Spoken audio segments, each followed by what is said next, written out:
Professor Joseph Ben Yakinen is an Egyptologist, having taught at Cornell University for over 15 years. Dr. Ben, as he is affectionately known, has lectured widely on both sides of the Atlantic. His theme, the ancient civilizations of Egypt. His presentations have placed him in great demand by students and community groups, especially those of African descent. Perhaps the high regard he enjoys today stems from his long, unwavering theme that the ancient civilizations along the Nile were African. In his many appearances on Like It Is, he has said so emphatically, time after time, in the face of most of the curriculums and the Cecil B. DeMilles of our day. This is why Like It Is came to Egypt with Dr. Ben, to have him show us what he's been saying to us for such a long time.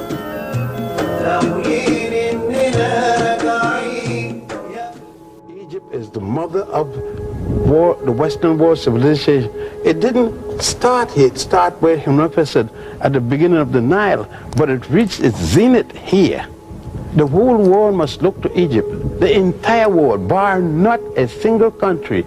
Every high culture must come here for the beginning of what they are. I don't care if it's Jewish, if you're Christian, or you're Muslim, if you're Greek, or you're Roman, you must come here. Here is where it started, along the Nile, and here it reaches zenith. If you're talking about Abraham, you're talking about Moses, they were here. Moses, they said, was born here in a place called Goshen. Abraham came here and received his education. He had no education before he came here. All of them came here. The whole thing about the 10 Commandments came out of the 42 negative confessions. Dr. Ben is teaching reverse racism. They call it what they want. I don't mind what they call it. The fact is, if a teacher come here and prove me wrong, I'll go anywhere they got and show them what they wrote, where it came from, and carry them to where it comes for them to see it. The point is, my evidence still exists. They can't show me Adam and Eve, but I could show them Osiris.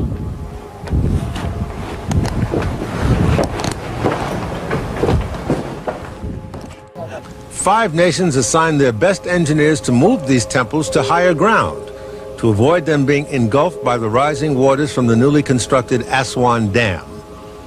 The monuments could not be moved intact, so they were painstakingly cut into smaller blocks and reassembled at this present location. The rescue effort cost a then estimated $36 million and was hailed as an engineering miracle. And rightly so. But what then does one say of those who originally created all of this, some 3,287 years ago? Breathtaking to behold. You can't look at these and say, they weren't Africans who are doing this. Why would they put somebody else's face? Well, it's an artistic rendering. They didn't have equipment to make thin lips and to make narrow nose, so they had to use that, and it wouldn't make. But then the little details of a fingernail, they had the equipment for that, but not for the thin lips. Is it important, though, to say that Africans did this? Oh yes, if no one had said the Africans didn't do it, it wouldn't be important. But since that had been said for no reason at all, they wanted to satisfy themselves that although they were not in history, that they did it. Now, since it is that the people whose ancestors did it could not say anything about it in the past, now is the time that they declare to the world whose legacy it is.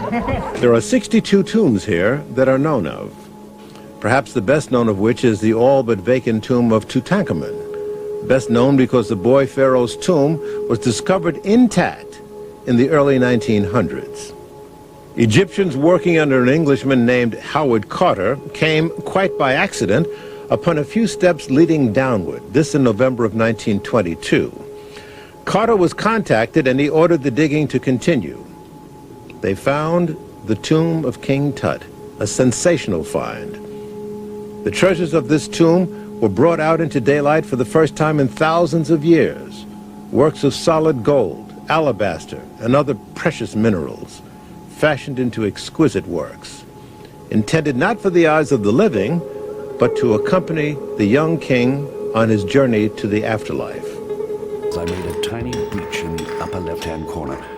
Widening the hole of the door, I appeared in.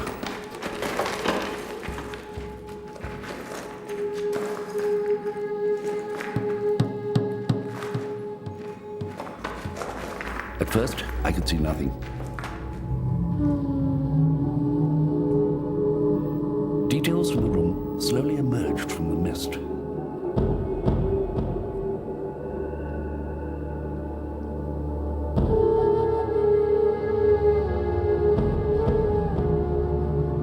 I was struck dumb with amazement, and when Lord Carnarvon inquired anxiously, "Can you see anything?" it was all I could do to get out the words, "Yes, wonderful things."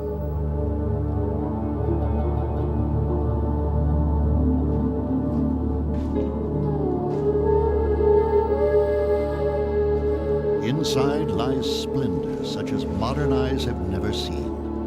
Yet something they sense is missing. It dawned upon our bewildered brains that in all this medley of objects before us, there was no coffin, no trace of a mummy. I noticed for the first time that between the two black sentinel statues on the right, there was another sealed doorway. The explanation finally dawned upon us. We were but on the threshold of our discovery. What we saw was merely an antechamber. Behind the guarded door, there were to be other chambers, and in one of them, we should find the pharaoh lying.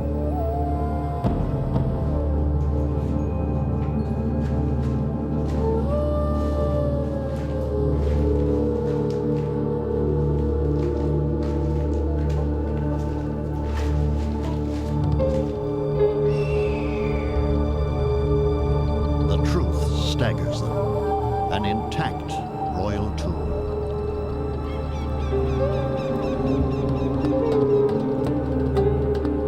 Intact but not untouched. Shortly after the royal funeral, robbers carried off boxes of gems and jeweled gifts. But what they left behind is overwhelming.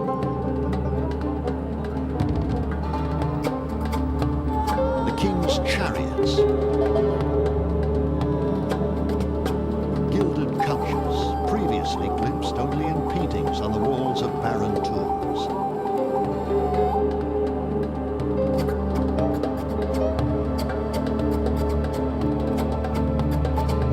Egg-shaped boxes of meat and fowl to sustain Pharaoh on his journey.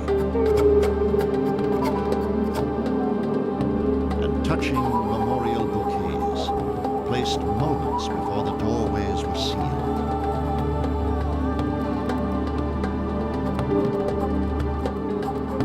The tomb is a cluster of small rooms. A hole leads to one that Carter calls the annex.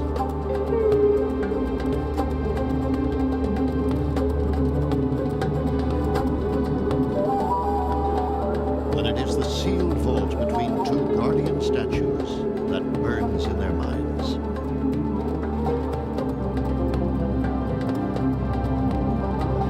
We debated far into the night the possibilities of what might lie beyond it. Visions of chamber after chamber, each crowded with objects like the one we had seen, passed through our minds and left us gasping for breath. I think we slept but little that night. In fact, they do not sleep at all. Secretly, they return to the tomb, desperate to learn if Pharaoh himself still lies beyond the sealed wall.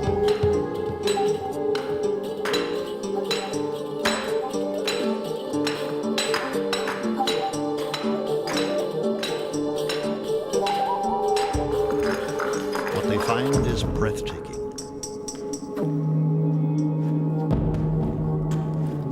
The seals are intact.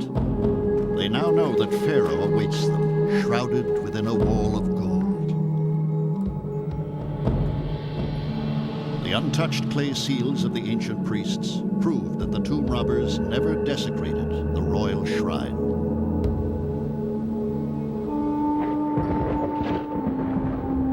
Ancient Egypt is about to speak its most sacred secrets.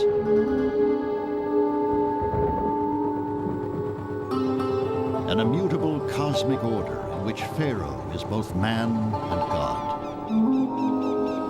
At Pharaoh's death, the universe is in disarray. Egyptian religion demands that the proper rituals are performed, the incantation spoken, the mummy preserved. Only then can heaven and earth regain their stable rhythm. Hundreds of sovereigns make this divine passage, and only one endures to dazzle modern eyes, Tutankhamun. But before Pharaoh awakes, Carter will endure years of labor, heartbreak, tragedy, and triumph.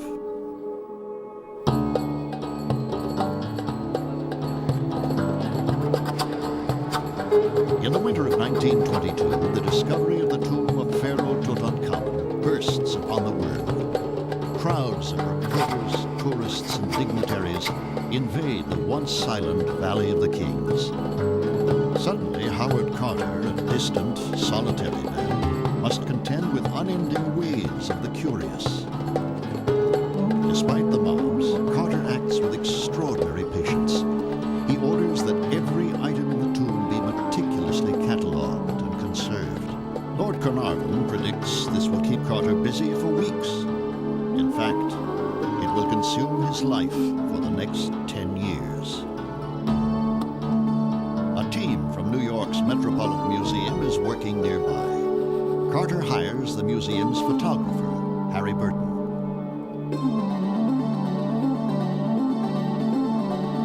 Every item in the tomb is numbered and photographed by Burton exactly where it is found.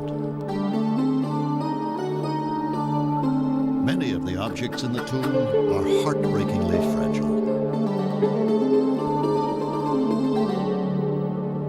To conserve them, Carter turns to Arthur Mace, another expert from the Metropolitan Museum. Mace's daughter, Margaret Ord, is the only living eyewitness to this unique and thrilling period. She was 9 years old when her father first brought her to Egypt.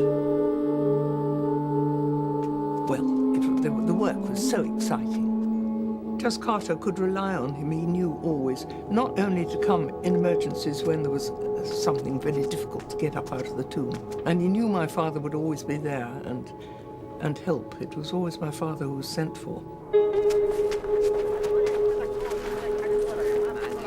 The team's task is the most difficult in the history of Egyptology.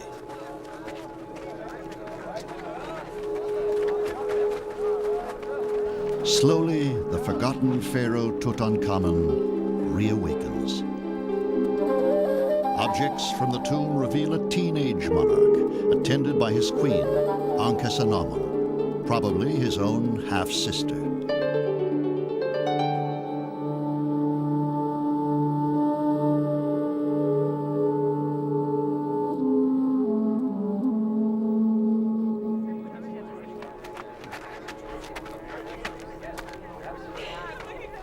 As the tomb reveals its secrets, the conservators find a tantalizing clue to Tutankhamun's youthfulness. And I remember my mother saying to me, I've heard from Daddy that they found a child's glove, and I'm to go off to Harrods with one of your gloves that I think is much the same size, he said, because I want to find out the age of the king, if in fact he was a child king. Tutankhamun was a mere child when he attained the throne, and just a teenager when he died.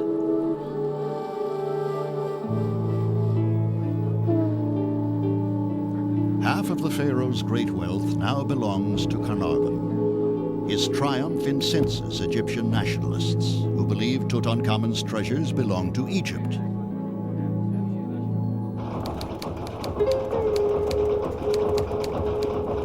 Carnarvon makes the situation even worse, selling exclusive rights to the story to the Times of London, infuriating competing newspapers. The tomb is not his private property. He has not dug up the bones of his ancestors in the Welsh mountains. He has stumbled upon a pharaoh in the land of the Egyptians. the nationalists, the tomb is not a treasure chest to be plundered. It is the consecrated sepulchre of a great ancestor. The thrill of the discovery has faded. Carter's patience begins to wear thin.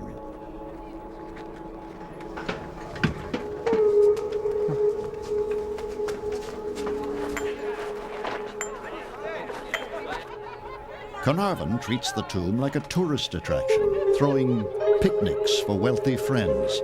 Carter is furious.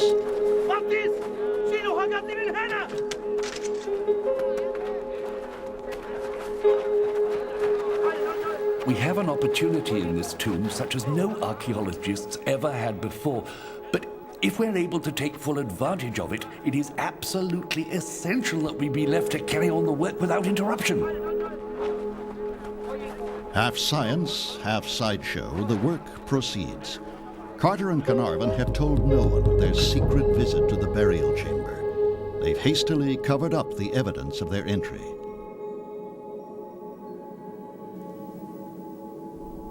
And in February 1923, they stage a theatrical, formal opening of the chamber for a hand-picked audience of the elite.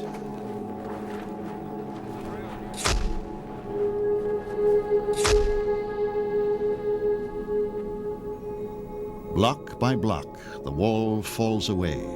Behind it, another wall of gold.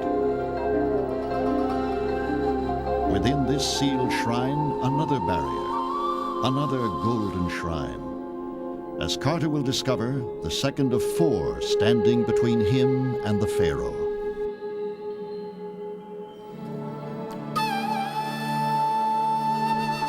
Next to the burial chamber, a treasury of ritual objects to ensure the sacred passage of the dead boy king. Guarding the entrance, Anubis, protector of the king.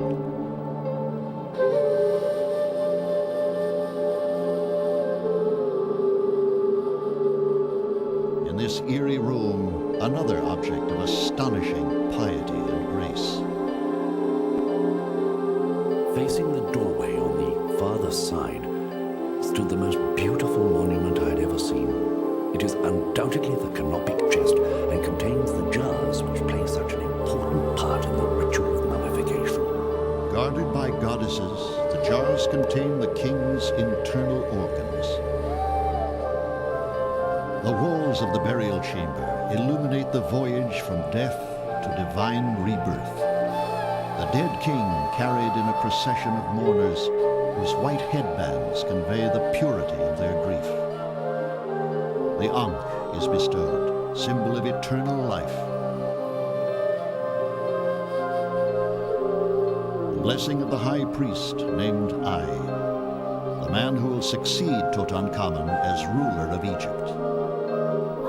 And finally, the boy king embraces Osiris, lord of the underworld. Pharaoh and God are one. 12 sacred baboons representing the hours of night that presage the sun's daily rebirth, echoed in the rebirth of the king. It is a magnificent discovery. The ancient Egyptian religion warns all who dare defile the tomb of mighty Pharaoh. He who shall injure my tomb, the sun god shall punish him. Any man who shall enter this tomb, I will pounce upon him as on a bird.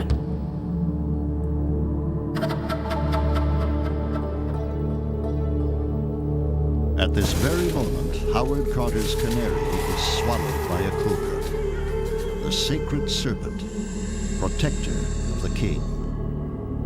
At the tomb, one journalist whispers, "I give Carnarvon 6 weeks to live." The legendary curse of Tutankhamun is born.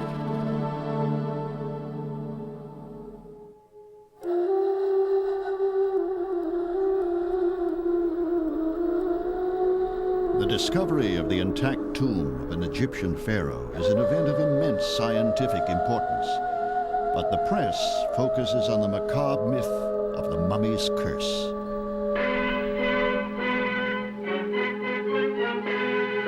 or coincidence. Scoff if you will, but one thing we know. In the dead king's crypt was this inscription: Death shall come with swift wings to him who toucheth the tomb of a pharaoh.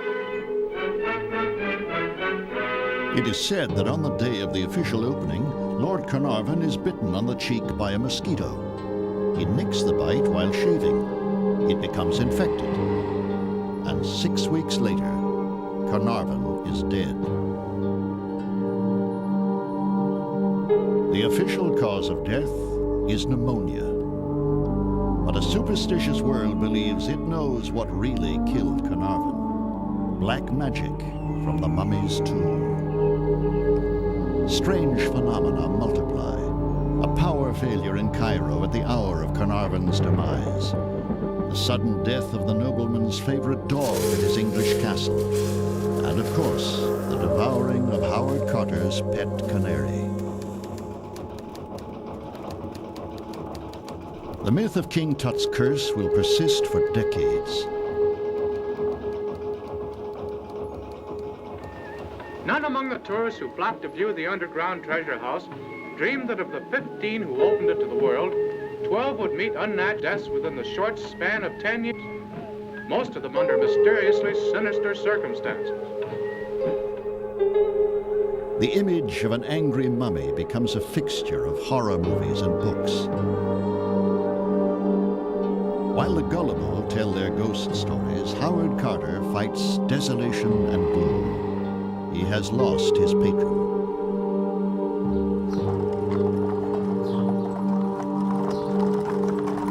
Lady Evelyn leaves Egypt and soon marries the son of the chairman of Lloyd's of London. At the hour of his greatest discovery, Howard Carter finds himself alone.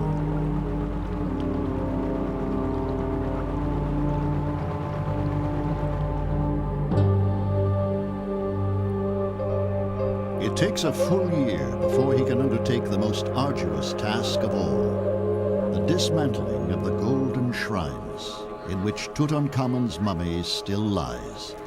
It is a time when Carter needs to concentrate undisturbed, but the crowds of the curious grow and grow.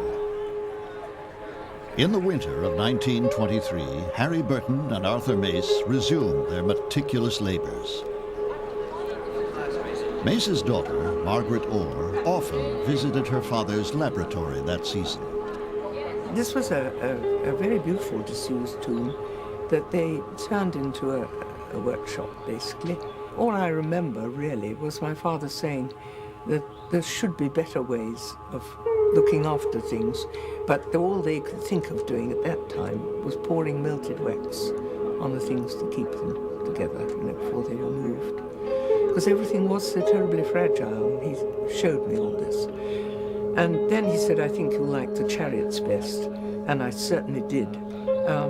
The carving was absolutely lovely. Each side of the seat, there were these figures.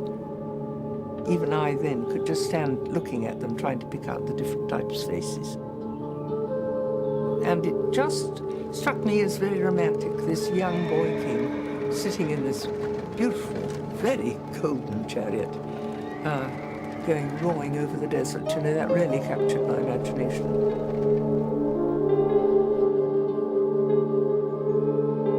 Carter's team soon learns that Tutankhamun lies within a series of ornamented shrines.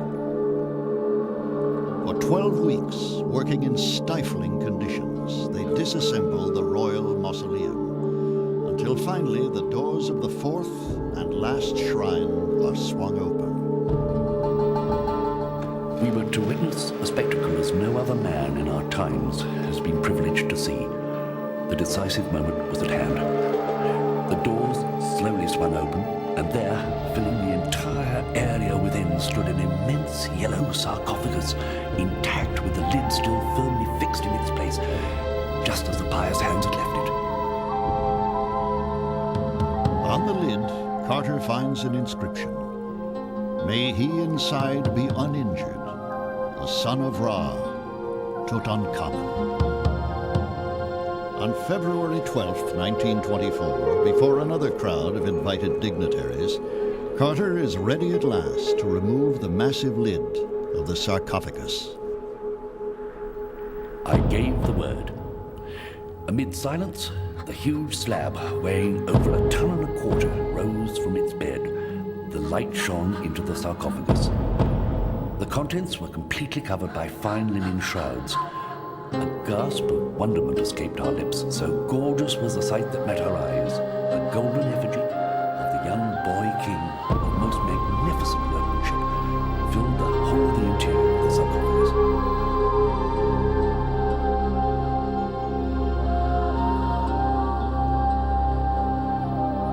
This should be his moment of supreme triumph. Instead, it is the beginning of a confrontation that will drive Howard Carter out of the Valley of the Kings. In Cairo, a new government of Egyptian nationalists sees Tutankhamun as the perfect symbol of Egyptian majesty and power.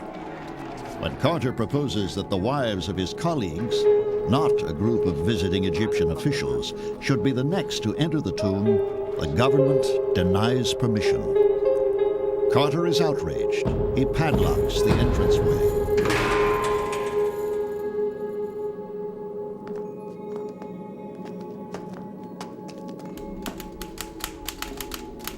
Carter dictates a public letter to the Egyptian authorities. Owing to the impossible restrictions and discourtesies of the Egyptians' Public Works Department, all my colleagues have refused to work any further upon their scientific investigations in the tomb. The government gives Carter 48 hours to surrender the key.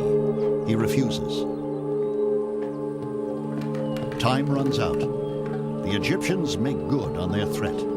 They send an armed force to his home.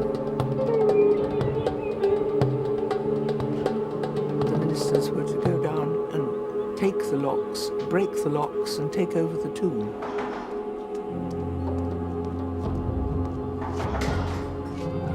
Carter was therefore on edge and must have said to my father, "Come with me, because I'm really feeling so depressed and sad about this. And I think it might be tonight."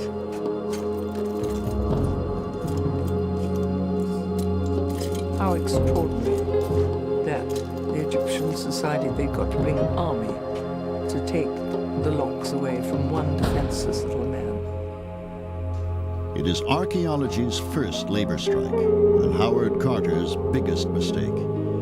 He is to leave Egypt not knowing if he will ever gaze upon the face of Tutankhamun. Reluctantly, Carter agrees to a lecture tour of North America. The tour makes him wealthy and famous, but privately, Carter is confused and defeated. On that outer lid was a tiny wreath of flowers. It pleased us to think the last farewell offering of the widowed girl queen to her husband.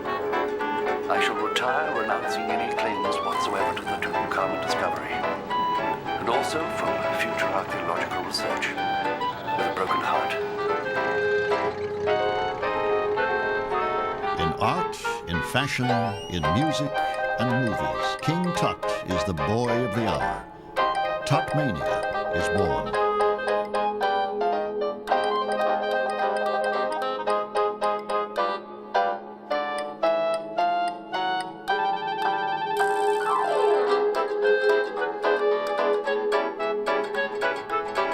Carter returns to England in the summer of 1924. At the Wembley exhibition of the Empire's achievements, a full-sized recreation of Tutankhamun's tomb has been installed without Carter's knowledge or approval. Carter attempts to sue, but backs down. Tut's tomb is the hit of the fair.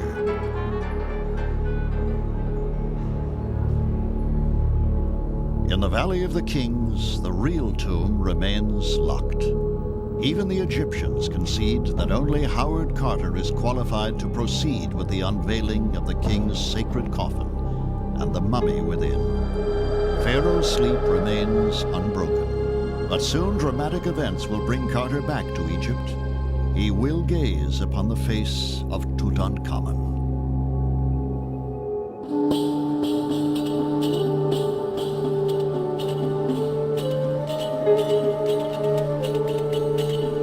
In eternal Egypt, Death is the agent of renewal. Now, death brings renewal to Howard Carter. In November 1924, a terrorist bomb kills Sir Lee Stack, Britain's high-ranking official in Egypt. Britain retaliates by forcing the nationalist government to resign and installing a new government sympathetic to British interests.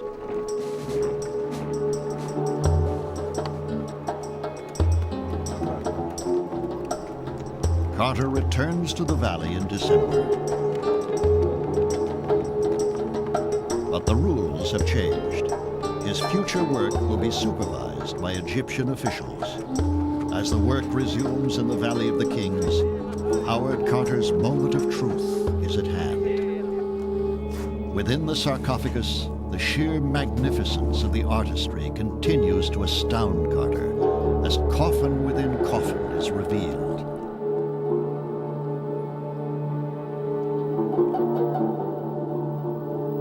It was a moment as anxious as exciting. The lid came up fairly readily, revealing a second magnificent anthropoid coffin covered with a thin gossamer sheet.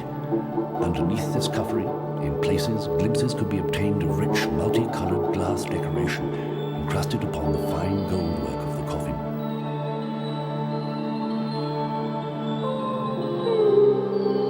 We could now gaze with admiring eyes upon the finest example of the ancient coffin maker's art ever yet seen. He presented a wonderful picture of majesty lying in state.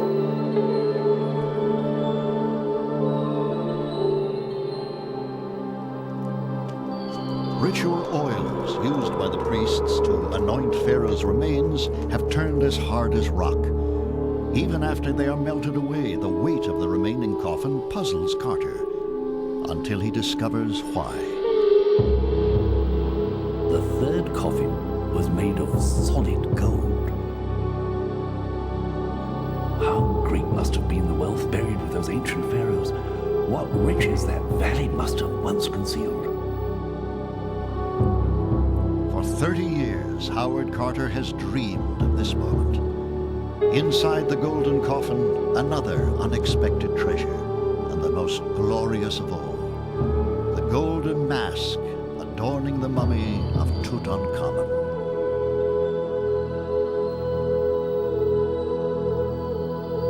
At such moments, the emotions evade verbal expression, complex and stirring as they are. 3,000 years and more had elapsed since men's eyes had gazed into that golden coffin. Time, measured by the brevity of human life, seemed to lose its common perspectives before a spectacle so vividly recalling the solemn religious rites of a vanished civilization. More than 150 dazzling pieces of jewelry, almost all of them gold, placed on the king's body precisely as described in the Egyptian Book of the Dead.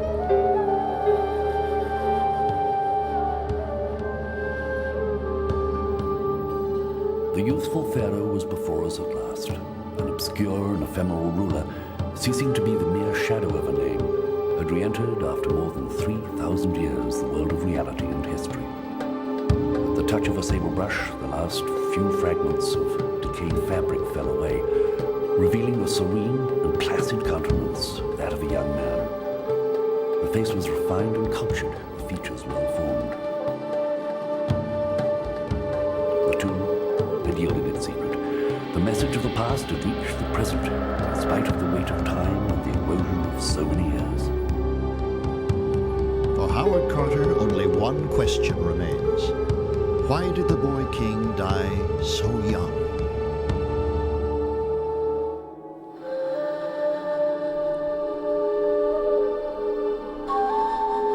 After unmasking his beloved Pharaoh Tutankhamun, Howard Carter wonders, how did the boy king die? In the great temple at Karnak, there is one statue whose face resembles the image on the golden mask of Tutankhamun. But the king's name has been replaced with that of his successor, stricken from life and death. And Carter suspects the young monarch was murdered. Murdered perhaps by the very priest who anointed him in his golden tomb. Recent X-rays reveal a small bone fragment within the king's skull, possible evidence of murder. Tutankhamun may have been the final casualty of his father Akhenaten's one-god revolution, killed by priests anxious to restore the old religion.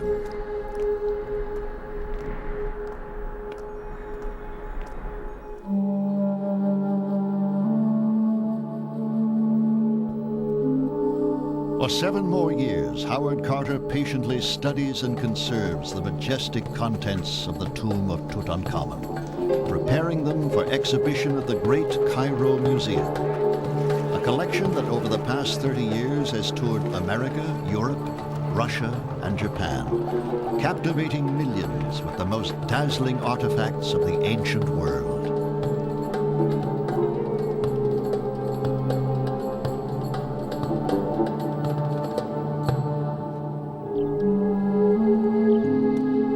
In 1932, the quest is complete.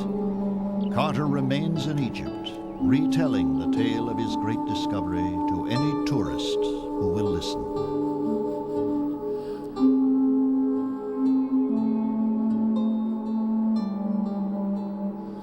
In 1939, Carter dies, unhonored and forgotten in his own time.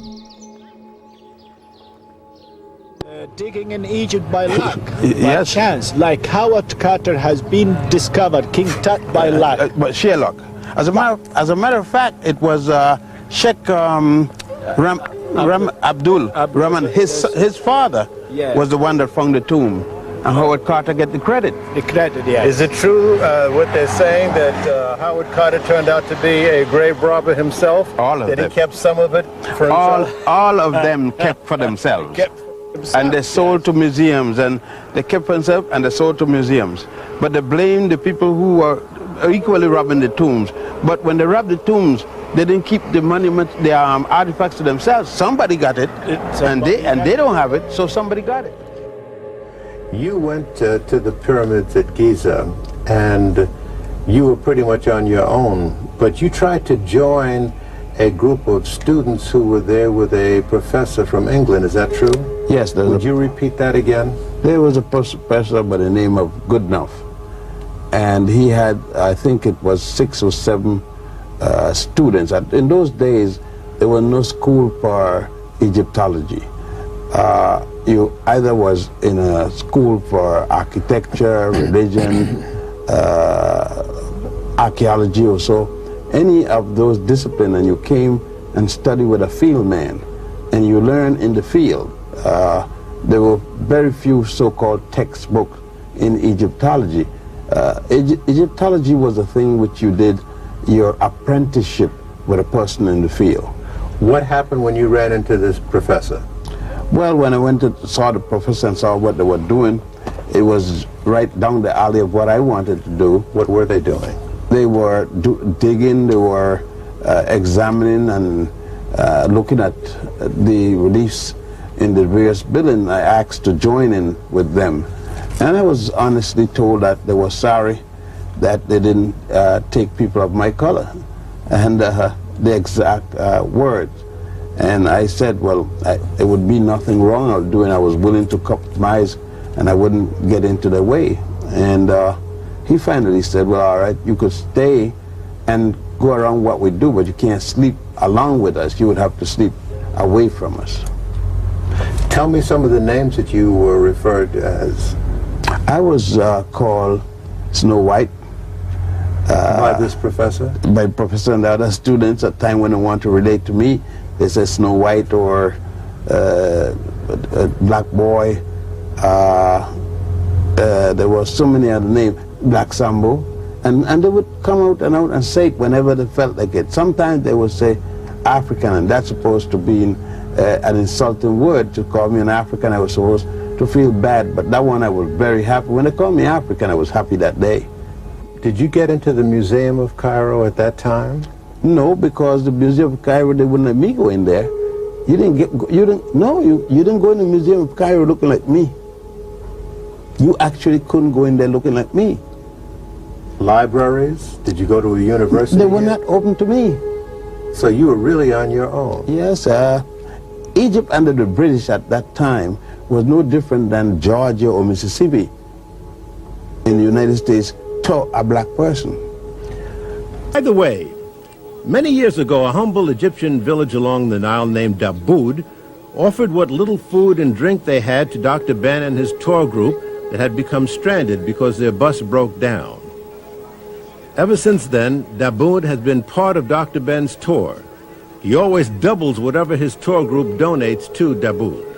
There is, in fact, an ongoing tug-of-war on the question, what did the ancient Egyptians look like? What color were they? Western culture has been more than a little fuzzy about this. In school, most of us learned about the pharaohs and the Sphinx, but not much about who built them. And with the face of the Sphinx blown almost away, it really wasn't clear, although I must admit that as a kid, I personally always wondered about that Sphinx's head. And all of this was devised in a place called Memphis. Memnefa or Memphis. Now, if we were to go to Memphis, what would we see today? Are there anything that's remnant of that period? Very little. You will see some statues by Ramesses II, one at least about 40 feet, 30, 40 feet. Two in the yard, general yard, one of them having come to Tennessee when the Ramesses exhibit that come there, another one almost as large, and some other smaller statues. But the main buildings of the temple of god Ptah. Ptah was in the mythology the god who made gods, responsible for making gods. The god of all gods. The god of all gods. And you would see his, what's left of his temple, just sporadic pieces of foundation here and there. There isn't at least a quarter floor, or the height of a quarter floor, any place. These will have the triad. Like you have the Trinity. Yes. That's where the concept of ancient Egyptian in every city had a holy triad, T-R-I-A-D, three gods. Normally a god, a goddess, and a god. A god, the father, a goddess, the mother, and a god, the son. The holy trinity that Christianity adopted. You notice this side. These are supposed to be the Asian captives of war of Ramesses II. You notice that? Mm-hmm. Carefully. Now let's shift side. These are supposed to be Nubians or generally Africans, but they are tied the exact same way as these on the side. Yet, in America, in the classroom, these are called Negro slaves of Ramesses. But these are called, in the same textbook, by the same professors, Asian captive or Semitic captives. Prisoners of war. No. Yes, prisoner of war here, but slaves there. Now, what made the difference? Go and see. I can't possibly imagine. All right, my brother.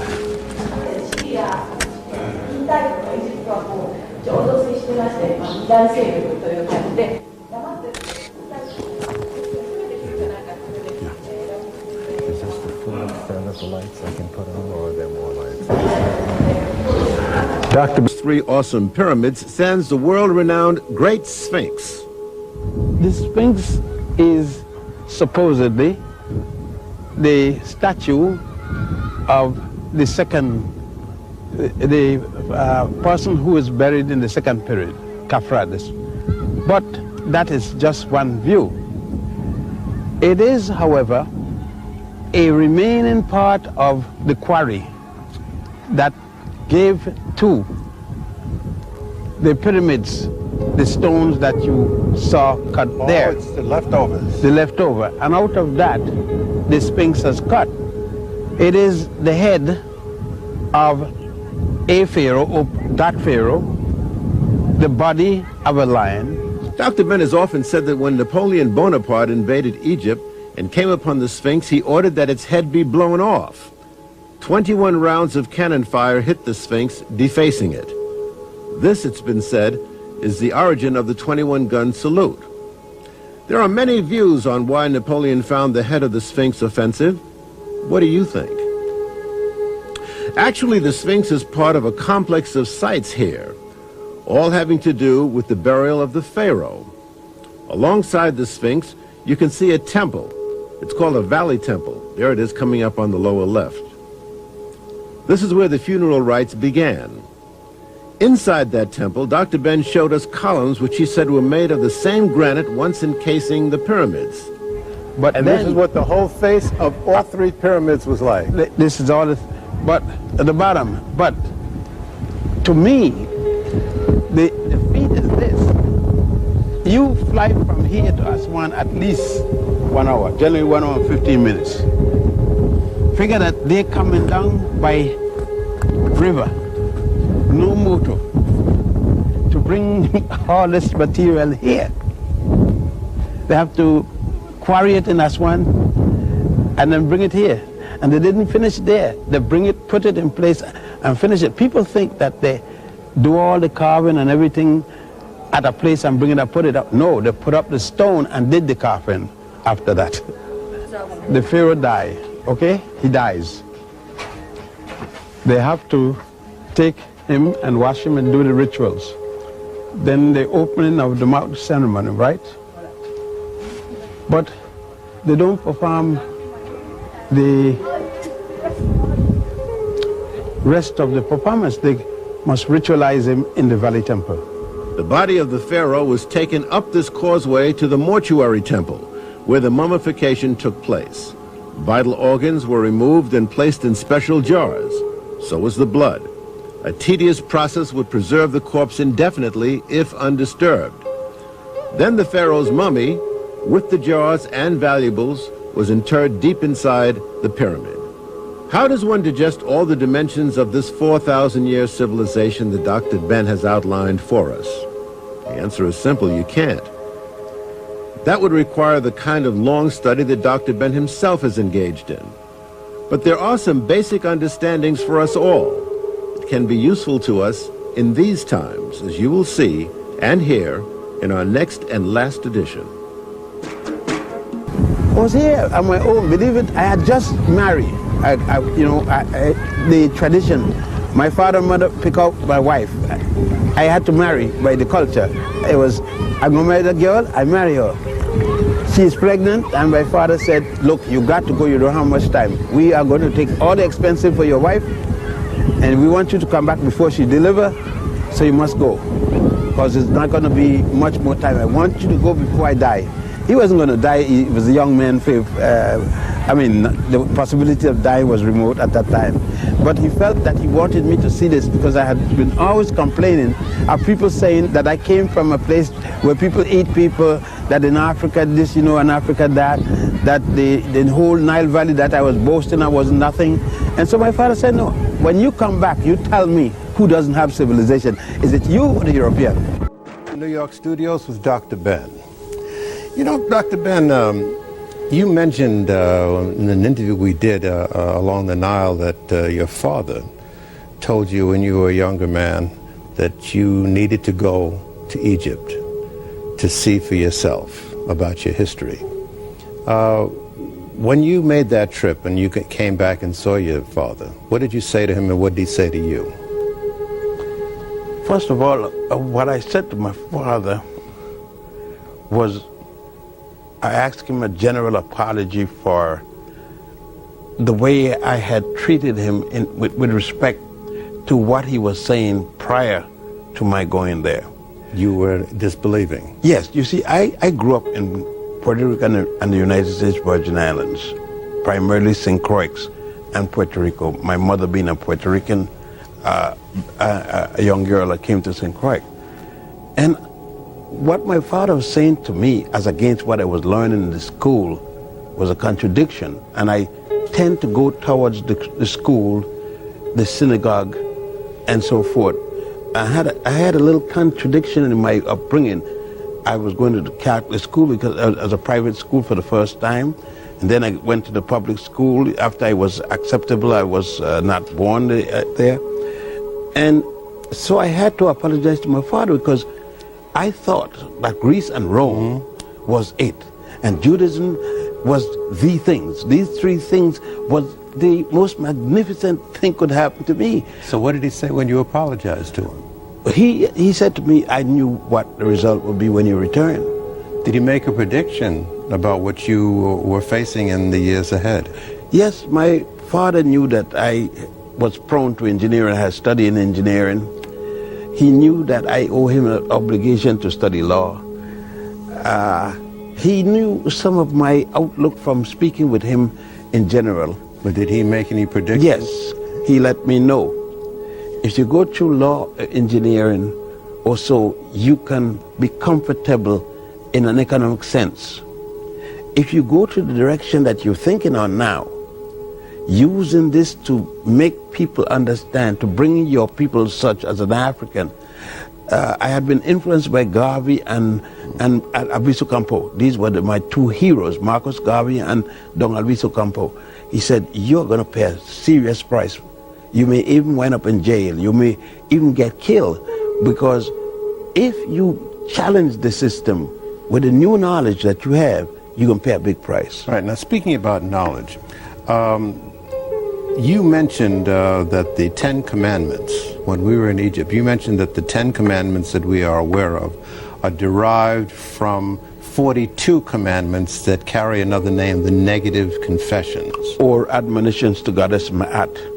I see. And they're thousands of years older than the so-called 10 Commandments. You see, we have some visuals that are on the that you took on the wall. Let's there it is. Yes. Those are the negative confessions. Those are some of the 42 negative confessions. Now, when you say negative confessions, that means because they start in negative. Hail Ma'at, I have not killed man or woman. Hail Ma'at, I have not made light thy bushel. Hail Ma'at, I have not spoken ill of the God. So these are... These would be the English version I have not, as opposed to thou shalt not. Thou shalt not. It means that the order was issued already, thou shalt not. This is the response. All right, now we've moved a little fast here, because now we're looking at a slide of the judgment. The judgment someone has passed on. Wait, no, from left, my left-hand side, and your left, going right. There is Annie, that figure right there. On the left? On the left, extreme left. And Annie is coming towards the judgment scene. That is the scale there, and right between Annie and the next figure, there's a heart, you see there. That is symbolically the heart of the person. In other words, the kneeling figure squats between the person's heart and a feather. The heart is in front of him to the left. Behind him is the feather in a scale, an ostrich feather. The heart has to balance with the feather to prove that the man is speaking the truth. Now the person, the figure there is the god of the dead, Anubis or Ampu. Behind him with the bird's head. Falcon's head. No, that's God of the scribes, is that? Yes, right. Tahuti. It is not a falcon at this moment. Ibis. Ibis head. That is Tahuti. That's the god of writing, symbolically. He is taking down the record of what. And the top are the judges. You have, isn't it? Look at what happened. You got 14 judges, 12 regular and 2 alternate. What the United States has copied. I see. All right. Dr. Ben, we do need to take a break, and we'll come back for our very last segment. Please stay with us. This business about color, I raised it in one of the segments in this program. Is it important to worry about and argue about this issue of color and what color the Egyptians were? Egyptians had no special color. They were Africans. Light skin, dark skin, black, brown. You've got to understand that at the time of the early Egyptians, there were no Greeks yet, and there were no Romans. The Greeks and the Romans did not come until about 1000 BC. The Hebrews did not come in until the Egyptians were already in the 13th dynastic period. It was strictly an African culture. So then, are we wrong in raising that issue now about color, and are you arguing against yourself actually when you say that color is an issue? Color is an issue because it was made an issue by Western academicians and by the movies and others by showing this and making statements that the Africans had no play. In other words, you'd never raise the argument if somebody didn't say otherwise. Oh, sure, and I would not have even gone to Egypt hadn't the question been raised as to the Egyptians and myself having no part in this. All right. Now, Daboud, this village that gave you and your tour group many years ago food and refreshments because you were stuck on the roadside in hot weather, I assume. What is your relationship with Daboud? You've adopted the village in a sense? Yes, sir. We were passing and one of our buses broke down. Dr. Lewis was on that trip with his little daughter and his wife, 18 months old. We needed food. We didn't have none. We were going to be there for 3 hours. These people befriended us. The very little that they had nothing. They befriended us, shared everything with us, and from that day on, I adopted that village.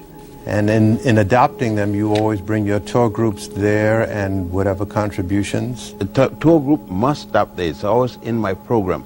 And whatever the group contribute, I double it. If the group give $10, I give 20. If they give 2,000, I give 4,000. You're quite something, Dr. Ben. Thank you. Like It has undertook this documentary for a number of reasons. Number one is to emphasize what should be obvious, that the unparalleled civilizations of ancient Egypt were of and by Africans. Also, it seems only right that all should see the evidence of what Africans had once achieved, perhaps providing some inspiration to today's viewers, especially those of African descent. What you don't know can hurt you. Dr. Ben was our choice because he is a long-distance runner in telling the story of Africa's Egypt. Finally, it is hoped that this series will play some small role in reconnecting African Americans with our ancestral home, much in the same joyous spirit of the mutual embrace between members of Dr. Ben's tour group and the people of the Egyptian village Dr. Ben has adopted called Daboud.